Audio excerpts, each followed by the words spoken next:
Hello everyone, good afternoon. সবাই কেমন আছো? আশা করি ভালোই আছো। গরমে আমরা মোটামুটি বেশ আছি, ভালো না থেকে তো উপায় নেই।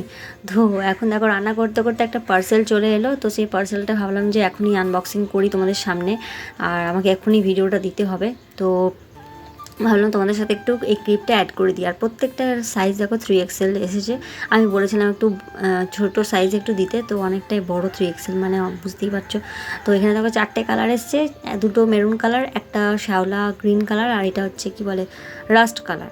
তো প্রত্যেকটা কুর্তি দেখতে পাচ্ছ, এই কুর্তিগুলো না ভীষণ পাতলা, মানে গরমে পরার মতন খুব ভালো, আর স্লিভলেস, কিন্তু ভেতরে হাতাও দেওয়া আছে। আর কুর্তিগুলোর ডিজাইনগুলো কিন্তু ভীষণ সুন্দর, লেস ওয়ার্কের আছে দেখতেই পেলে। আর গলার কাছে আর নিচে বর্ডারের কাছে কিন্তু মোমবাটিকের যে মেটেরিয়ালটা হয় সেই মেটেরিয়ালের কিন্তু বর্ডার দেওয়া আছে, যার জন্য আর বেশি করে ভালো লাগছে। তো চলো আজকে দুপুরে কী কী রান্না হয়েছে সেটা তোমাদের সাথে শেয়ার করি। রান্না হয়েছে না, মানে রান্না এখনও পর্যন্ত আমি করছি, তো চলো দেখে নাও।